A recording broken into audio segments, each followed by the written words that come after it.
Coming up. Yesterday, the NDP leader came out and gave unconditional confidence in the Liberals, and here we are 24 hours later talking about advancing what we call the NDP Liberal Pension Protection Act. I just want to pick up on that last point from my colleague, Mr. Duncan, to clarify to those who are actually listening with his claim that the reason this was brought forward was to move the election date to allow more Liberal and NDP MPs who were elected in 2019 to receive a pension. Actually, there are 32 Conservatives who were elected in 2019 who would actually benefit from this, including the member opposite. The NDP leader is going to get his pension in January or February of 2025. That's why he doesn't want to have an election now. But they complain that now it's problematic. It's only problematic for the NDP now because they got caught this morning. Would you just stop, Eric? Like, honestly. Like, you just so you know, it sounds as ludicrous to everybody else as it does to us on this side. This guy's garage. Like and subscribe.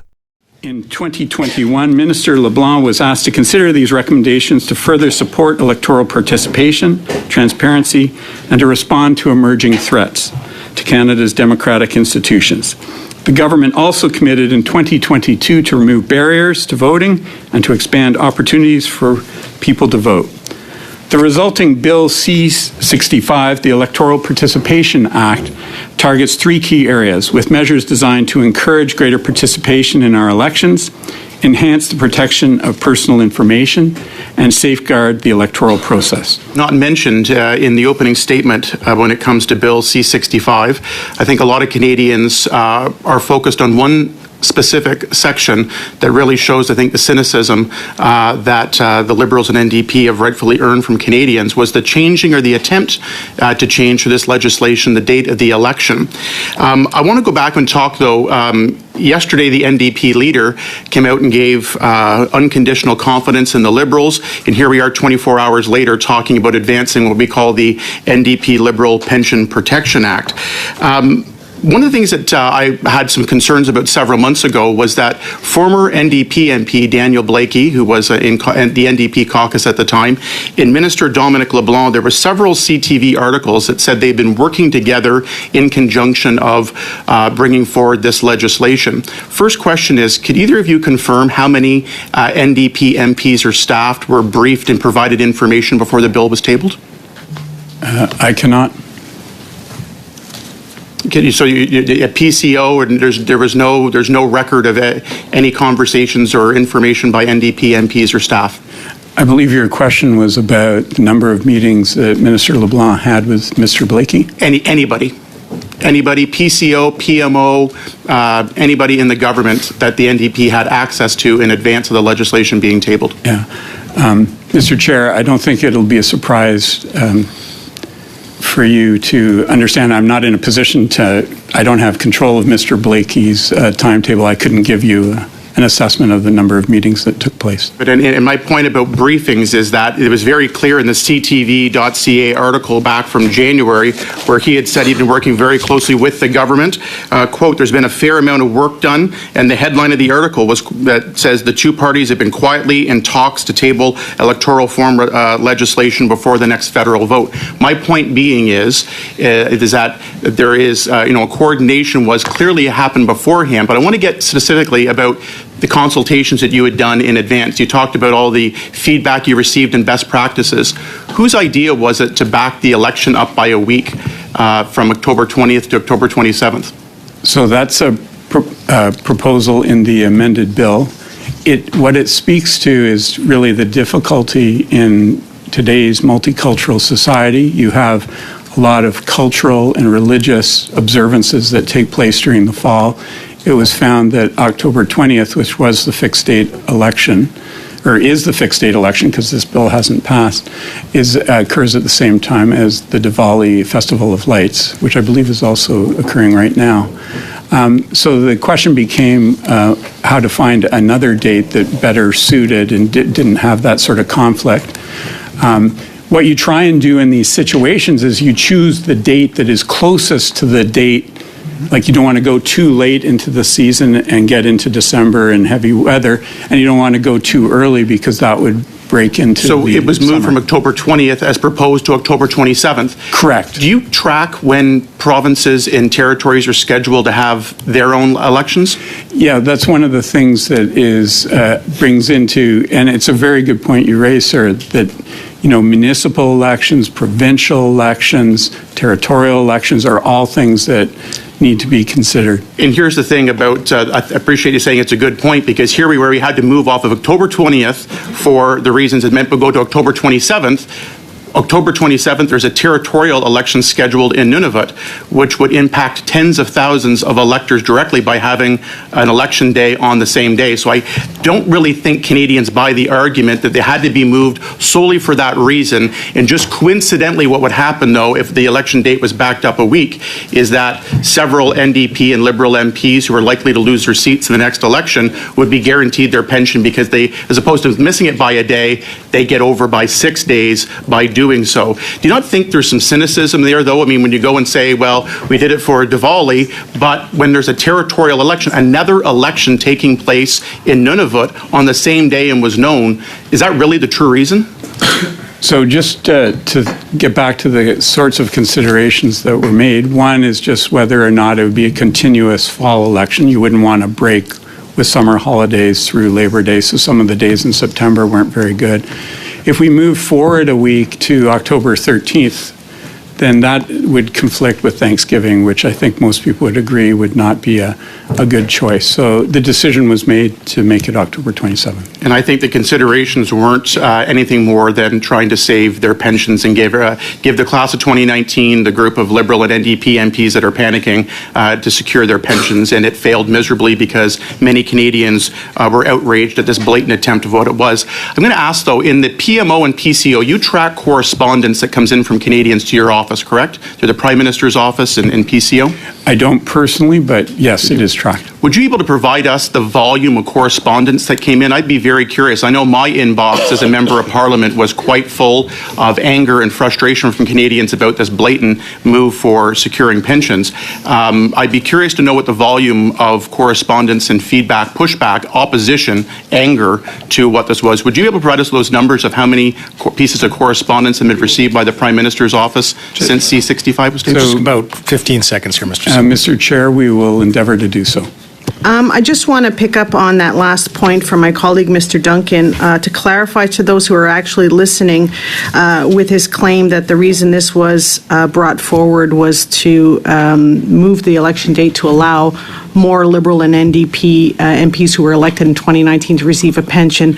Actually, there are 32 Conservatives who were elected in 2019 who would actually benefit from this, including the member opposite. So it's would actually benefit the Conservatives more than it would benefit the NDP and the Liberals. But I digress. So I just want to talk a little bit about your mention of reducing barriers for participation, and this is what this bill is about. And I know that after every election, during an election period, I hear often from seniors who have mobility issues and always are asking, is there a way for me to have someone to come to where I am to come and assist me to vote? And it's not something that we actually have in our long-term care facilities. Can you elaborate a little bit about how this would assist those who are in long-term care to be able to participate in their democratic right? Certainly. In fact, I'll pass the floor to Rachel to answer this. Yes, thank you. Thank you for the question. Bill C-65 does a few things for residents in long-term care. One of them is a removal of an obstacle for many residents in care that don't have the proof of residence with them. So this requirement will be removed for residents in long-term care. It often resides with their families at home. They don't receive bills at the long-term care residence. So that will help facilitate. They do need ID, of course. There will be polling stations set up in LTC homes. Elections Canada estimates up to 7,000 will be able to be served by these polling stations. And they will be set up that suit each facility for the days and times that work for them over a 12-hour period. So that might be one day that might best suit an LTC for 12 hours. It might be over 2 days of 6 hours each. So there's a lot of flexibility that Elections Canada will have to serve those electors. And to your first point about sort of moving room to room, there's an existing measure under the Act, mobile polls, the use of mobile polls. And in LTC facilities, those polls will also be available in certain facilities so that they can move from room to room to help electors and residents in those homes vote. Thank you so much. So with an aging population, we anticipate we're going to have more and more folks who will be needing assistance in terms of voting. Can you agree that that would be an accurate statement? Yes, we can. Okay. And one of the other areas that we were talking about is vote on campus. Previous to my election, I worked at higher education at McGill University and at a local CEGEP. And to engage young people to vote, I was on the Electoral Reform Committee and can talk about that for days. But one of the things we heard is that when people vote at a very young age, they're more likely to continue to vote. So how will this help assist those who are studying in university, maybe not in their hometown, be able to exercise their right to vote, to continue to do that along their journey while they're in school? Can you elaborate a little bit on that? Yes, and I agree with the premise of your question, which is one of the things that we talk about in Democratic Institutions Secretariat is that developing the habit of voting builds on itself. So it speaks to earlier changes to the Electoral Act where we have a registry of young people about to turn 18, and this vote on campus and putting it in concrete in legislation is a very promising part of the current proposed bill. In 2019, when we last had the vote on campus feature, Elections Canada did, there were some 110,000 young people who voted in some 120 or so institutions. I think we can build on that, and just speaking to your original sentiment, people need to acquire the habit. There's no point having a democracy unless you have people who exercise their democratic rights. So this is a way of building it in, making it easier for young people to vote and building those good habits. And in terms of the additional days for voting, we know that not everyone takes advantage of advanced polling and so on, and some folks, for whatever reason, they wait for election day, but whether it be bad weather, traffic, professional obligations, travel, and so on and so forth, not everyone has the ability to do their electoral duty on election day. How will this help others have that flexibility again to increase participation in our democratic institutions? Well, I think you said it very well. It just provides greater flexibility to folks. And the proof of the pudding's in the eating. In the last election, 34% of Canadians exercised their franchise in advance polls. And that's been not steadily rising. It's been rising at a very high rate. And we could see a future with these two more advanced polls that maybe up to a majority of Canadians would exercise their franchise earlier. And I think that's a very important part of trying to get the participation rate up. Thank you so much. Mr. Chair, I think it's important to understand what we've heard this morning through the testimony. We've now got confirmation, after several rounds of questions, that the NDP were invited and provided briefings with the Liberals in advance of proposed changes to Canada's election laws. And I can clarify, I'm pretty sure Conservatives were not invited to those briefings, or the Bloc Québécois were not invited to those briefings. Canadians would be very surprised, should be very surprised, stunned at the fact that we have two political parties denied at first to work behind the scenes, and then we found out they were provided information briefings. We're going to find out who was at those meetings when they took place, because it's completely unacceptable now for the NDP to say there's problematic parts of the bill. This proves what we heard this morning, that they were absolutely complicit and aware and agreed to the bill that was proposed, specifically the change of the election date that did nothing more to save and preserve their pensions. The NDP leader is going to get his pension in January or February of 2025. That's why he doesn't want to have an election now. But they complain that now it's problematic. It's only problematic for the NDP now because they got caught this morning.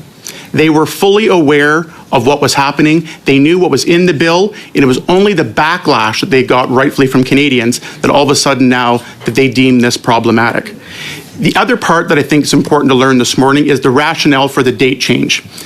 And the arguments that were made about, I'm trying to understand what the rationale was. Moving the date had to be moved back a week to October 27th, couldn't be moved ahead, had to be moved back to conflict with so it didn't conflict with a cultural event with Diwali, but instead now would conflict with a territorial election. But here's the interesting thing, is that we didn't want to move it ahead to conflict or break with the summer was the line. Yet the Prime Minister had no problem calling an election in the middle of August 2021 when it seemed opportunistic and advantageous for him.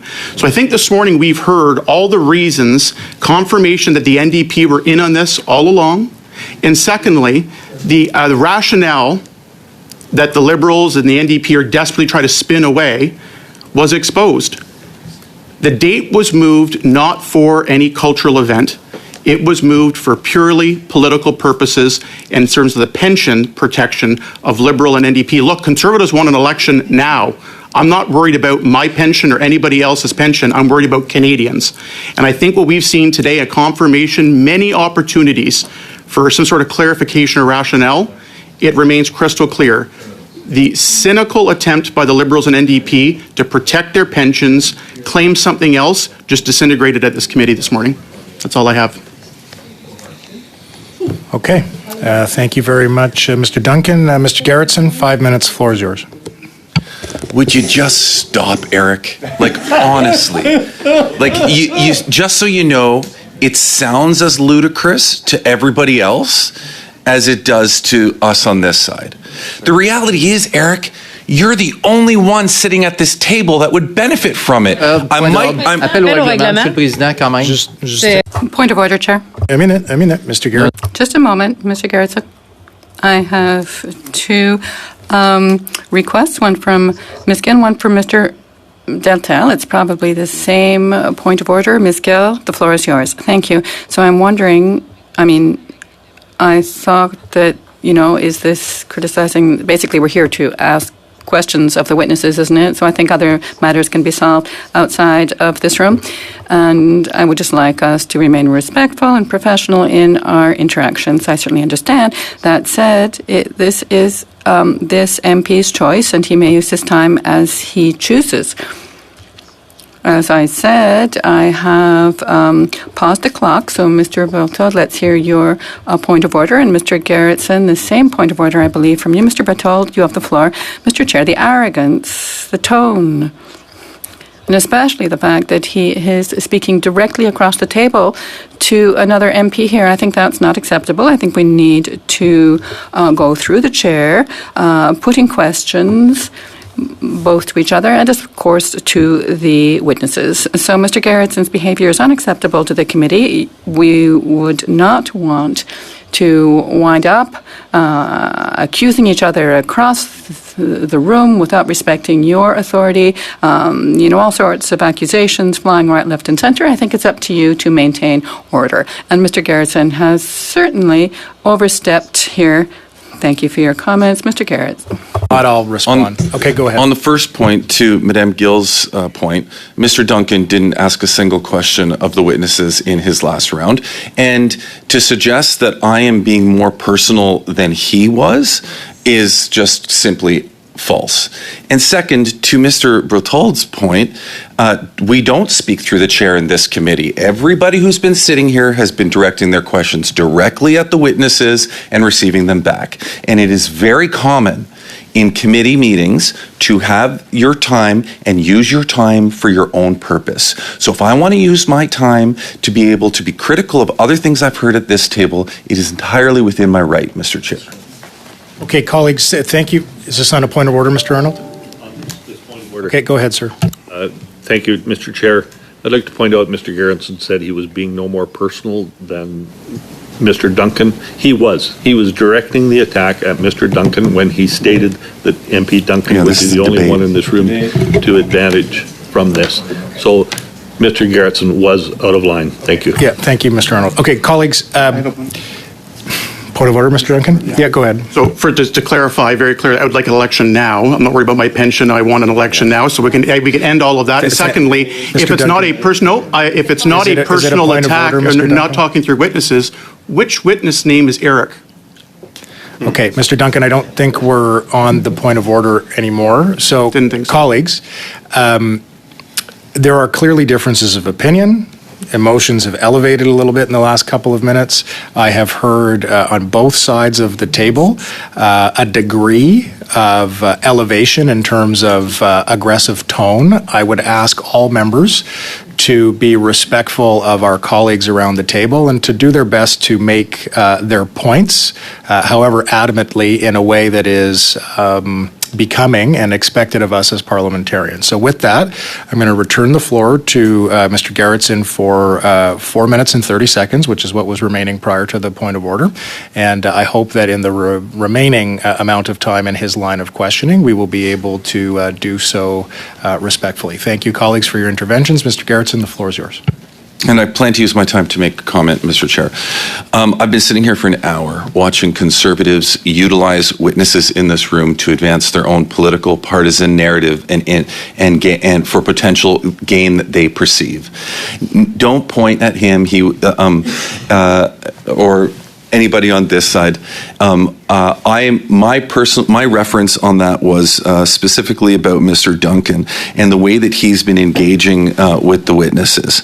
Listen, what I can tell you is that Mr. Duncan and Conservatives and perhaps the Bloc are unwilling to accept the reality that a date was chosen based on what the witnesses have told us. Like, I've been sitting here and they said it was based on trying to observe religious holidays and getting as close as possible to the actual date. Like, we all heard the same thing.